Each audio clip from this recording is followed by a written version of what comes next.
നിയമസഭാ തിരഞ്ഞെടുപ്പ് തോൽവിയുടെ ഉത്തരവാദിത്വം പിണറായി വിജയൻ ഏറ്റെടുക്കണമെന്ന് CPM സഹയാത്രികനും മുൻ MP-യും MLA-യുമായ ഡോക്ടർ സെബാസ്റ്റ്യൻ പോൾ.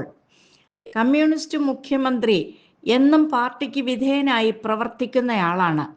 എന്നാൽ 10 വർഷം പിണറായിയെ സ്വന്തം ഇഷ്ടപ്രകാരം പ്രവർത്തിക്കാൻ വിട്ടത് വലിയ തെറ്റായിരുന്നു. കോടിയേരിക്ക് ശേഷം പാർട്ടി സെക്രട്ടറി ഉണ്ടോ എന്ന് പോലും സംശയമാണ്. ജനവിധി CPM-നെതിരെയുള്ള വോട്ടല്ല, സർക്കാരിൻ്റെ പ്രവർത്തനം മോശമായിരുന്നുമില്ല, പിണറായി വിജയനെതിരെയുള്ള വോട്ടാണിത്. 10 വർഷം ചോദ്യം ചെയ്യാത്ത അധികാരത്തിൻ്റെ ഉടമയായിരുന്നിട്ട് ഇനി ചെറിയൊരു പ്രതിപക്ഷത്തിൻ്റെ നേതാവായിരിക്കാൻ പിണറായി താല്പര്യപ്പെടില്ല. അതിന് നിൽക്കരുത്.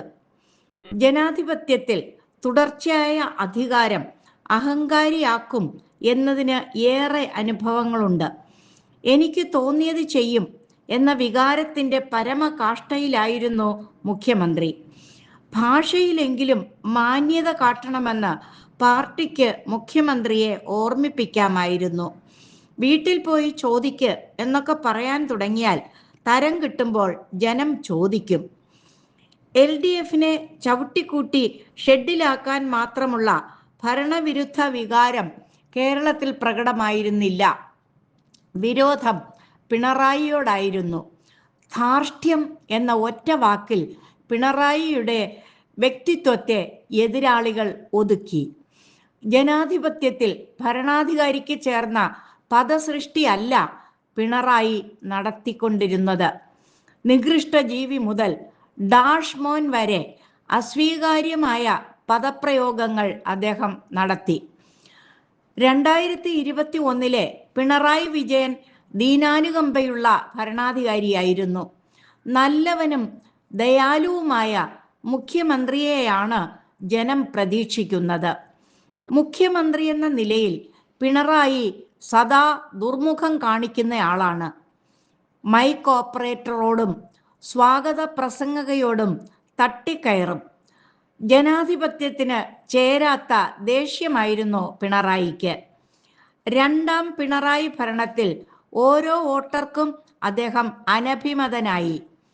പിണറായിക്കെതിരെ വോട്ട് ചെയ്യാൻ ഓരോരുത്തർക്കും ഓരോ കാരണമുണ്ടായിരുന്നു. പിണറായിയെ ക്യാപ്റ്റനായി അവതരിപ്പിച്ചപ്പോൾ കപ്പൽ തന്നെ മുക്കാൻ വോട്ടർമാർക്ക് കാരണമുണ്ടായി. പാർട്ടിക്ക് ഇപ്പോഴും പാർട്ടിയുടെ തീരുമാനങ്ങളാണ് വലുത്. സഹയാത്രികരുടെ അഭിപ്രായം പോലും കേൾക്കാൻ തയ്യാറല്ല. പാർട്ടിയെ നവീകരിക്കാൻ ലഭിച്ച അവസരമാണിത്. അത് സംഭവിച്ചില്ലെങ്കിൽ ബംഗാളിലുണ്ടായത് ഇവിടെയും സംഭവിക്കും. BJP 3 സീറ്റുകൾ പിടിച്ചിട്ടുണ്ട്. ബംഗാളിലും ഇങ്ങനെയായിരുന്നു തുടക്കം. പാർട്ടി നിലനിൽക്കണമെന്ന് ആഗ്രഹിക്കുന്ന ഒട്ടേറെ ആളുകളുണ്ട്. അവരിലാണ് പ്രതീക്ഷയെന്ന് സെബാസ്റ്റ്യൻ പോൾ പറഞ്ഞു.